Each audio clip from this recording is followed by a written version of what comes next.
Now, this question, as you saw from the title card, is actually related to an episode I did of Freelance Jumpstart called What I Learned in LA. So I went to Los Angeles to speak at a conference. And while I was there, I had the opportunity to meet with a few other people, go to a couple of agencies, and really just learn why certain things are valuable in LA. Because LA, the cost of living, amongst other things, is more expensive than other places, right? And they have a real vibrant, creative community of people. A lot of creatives are there, a lot of people in the film industry, design industry. They're all in the state of California, but more specifically, a lot of them are around LA. So there's just a lot of work in terms of businesses and advertising taking place in LA. And in that episode, I just talk about what I've learned. And the main point of what I discuss is simply that storytelling and art are connected. But let's get into the full question, and then I will give more details as to answering the question. Do people buy art anymore? I'm a freelance illustrator who's struggling to get enough custom. It feels like people really don't buy art anymore. They will look at pre-made art and appreciate it, but not buy anything to hang in their house or commission independent pieces. And if they do buy art, it's the mass-produced generic prints you can get at the local superstore or something.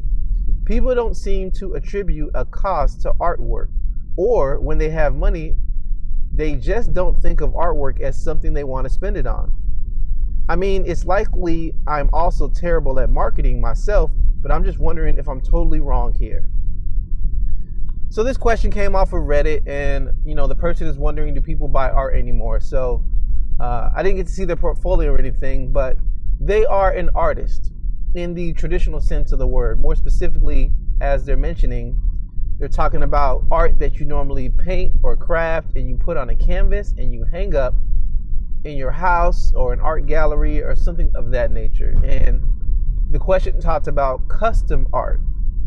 And the struggle is everything seems to be commoditized. Everything seems to be quick, easy, and in a hurry. And as it pertains to art, he feels the same way, or she feels the same way. It's all about, I make an art piece, it's sitting somewhere in Target, it's sitting somewhere in Walmart, Hobby Lobby, and they're just farming out the piece for as many they can print, and they move forward. But the thing that I mentioned in the other video that rings true here is art in the traditional sense of the word used to be something like this.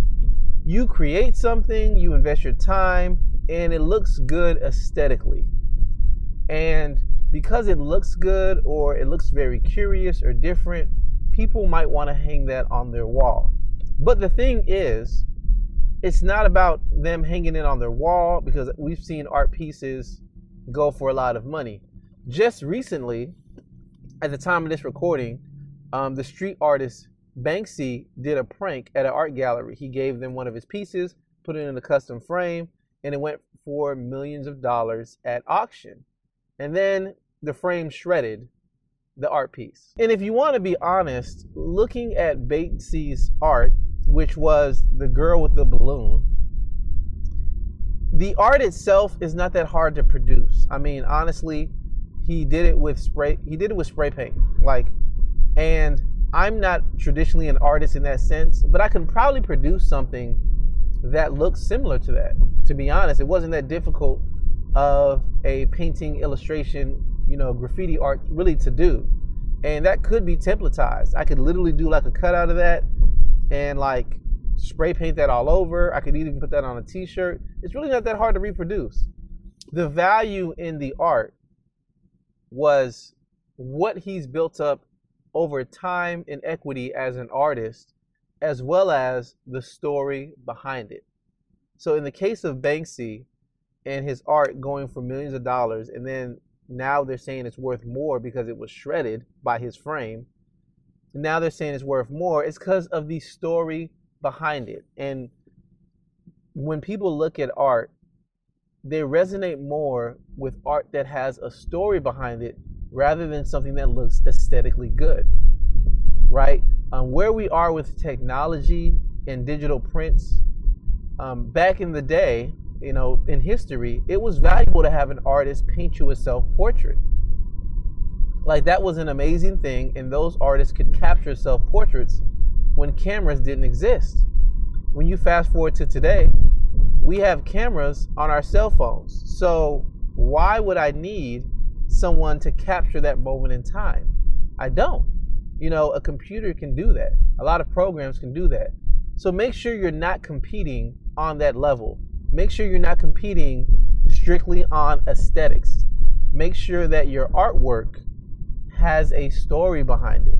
And the story is the thing that is going to sell the art. Photography is also artwork, right? Photojournalism and photography is art, right? Some of the most iconic and famous photos throughout history, and what comes to mind is when Muhammad Ali knocked out Sonny Liston, and he's standing over him in an iconic pose, and that has been put everywhere. That's just a picture of a boxer. There's been other pictures of boxers. There's been other sports pictures, even more today. But again, what makes that picture valuable is the story. When you look at everything leading up to Muhammad Ali and how Sonny Liston didn't call him by his name because he recently changed his name, and he didn't call him by his name or respect it. He didn't understand it. Sonny Liston was a champion. Muhammad Ali came off as a very arrogant, brash young man. People thought that he was really going to get crushed, but he dominated Sonny Liston and knocked him out and then stood over him. Almost like, you're going to get my name right. The story behind it is what makes the photo valuable, not the photo itself, because we can recreate it. And even if we were to recreate it, our mind goes back to the moment in time. So my advice for you, and I'm just saying all of that, just to give some context, but my advice to you is illustration and art is actually very hot right now. Like, because things have gotten so digital, there's actually more of a value on those things that were placed in art that's done manually. So there's a lot of value around that right now. And something to go look at is MailChimp, right? MailChimp.com is, no, they didn't sponsor this video. MailChimp.com is an email marketing service, and they just went through an entire rebrand. But if you look at their rebrand, a core element of it is abstract and unique art that was done by hand. Now, maybe it was done by hand and it was scanned, or maybe it was done digitally on an iPad. I'm not 100% sure, but it's unique and custom abstract art that is being used to tell their quirky brand story. So art is not dead, and people do still buy art. But the thing is, you have to pair it with a story. So my advice to you is, on one end, if you want to continue to thrive as an artist that does custom work, try to pair up with agencies and businesses so you can truly make custom work, whether it be for a news article, whether it be for a book or a guide, right? A lot of illustrators work with authors to try to illustrate the concept of their books, right? I know someone named Emily who is a sketch note artist. She goes to conferences, and when someone's giving a keynote talk, she illustrates, the words of what they're saying, and by the end of their talk, you have notes, but as well as art that helps you remember things better. So really, it's the application of that art that could be used, and there's tons of applications for it. And I would, just really advise to you and really strongly suggest that, these are suggestions, you can still do whatever you want to do, but I would strongly suggest to you that you use your art to make custom work in a digital world, because that will be seen as valuable in a world where a lot of people just copy one another online. So you have power in your artwork and what you can do. Secondarily, I'll say this. If you want to focus on making art that is custom for people to hang up, on their wall, or, in their living room, or wherever it might be, you have to focus on telling a story. What is the story behind what you painted? Even if it's something that is personal to you, and you created the artwork, what is the story behind it? There has to be some build up. I would even suggest you even chronicle the process of you creating the piece. Whether you do that by journal, whether you do that by creating a vlog, whatever it might be. I even suggest you chronicle the process of creating the art piece, just so that when it's finished, it also has a story and people can travel with you from beginning to end, right? As I mentioned in the other video, I just got back from LA and I went to one of their best museums. And in the museum, they had some video that was seen as artwork. It's just a video. I can create a video, but the value again was the story behind the video. So I would strongly suggest you work on storytelling and how the story forms your pieces. The most popular pieces of artwork I've seen throughout history, it's about the story. It has nothing to do with how good it looks, right? From Picasso to Da Vinci. I mean, regardless, it doesn't matter what it is. It's all about how it looks in terms of the story. How the story looks and pieces up with the creative work. So again, if you really want to use art that is custom for people to hang in the living room, yes, work on the story behind it. But secondarily, start reaching out to people and seeing what custom commissions you can get by illustrating their story, making a piece of art out of their unique story. What if you were to go to someone and say, I create custom pieces of artwork that capture your unique story in your moment in time, so you make the story about them? What if it's a couple's 20th wedding anniversary, and they said, yeah, we met one another at Michigan State, and we always used to go to Lake Michigan and talk to one another, and that's where we had some of our first dates, right? So you make a custom piece of art based on Lake Michigan because that means something to them, and there's a story behind it. Now you're not telling the story. Now they've told you the story, and you've applied your art skills to create something that's unique and custom, but the story has meaning to them. People will pay for that, right? People don't always pay for art that you see in a gallery, at least on an everyday basis, on a more frequent basis. People don't always pay for those things, and those are a little different. But if you were to make custom pieces based on what other stories is, that's where you can get a lot of value, because people would want to know and want something that's unique to them. Does it need to be a self-portrait? Well, you can just take a picture. It could be a self-portrait.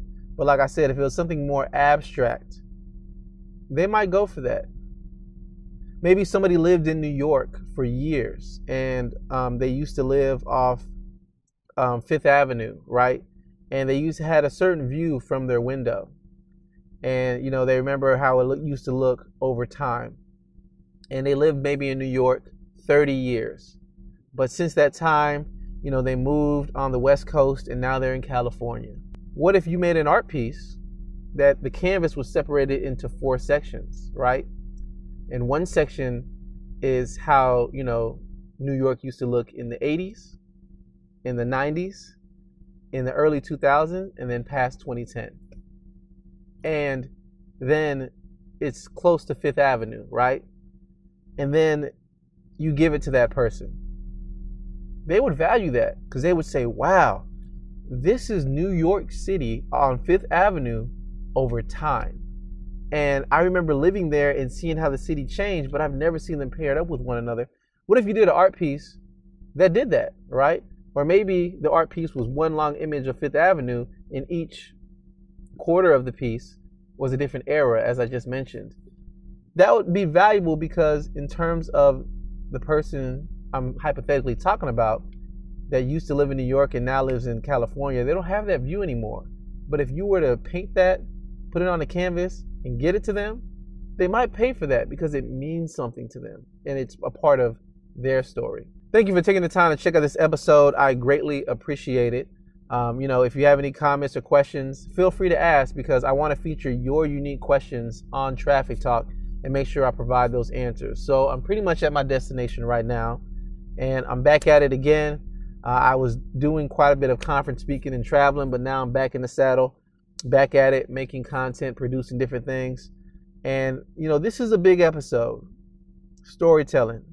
Like I said, there's one that goes in more in depth, and I talk about my trip to the museum, and I'll have a link to that video to talk about that. But again, think about that. Storytelling, and then make the story about them and use that to create a custom piece based on your interpretation, and see if that can help you position yourself better. Well, until the next one, I will catch you later. See ya.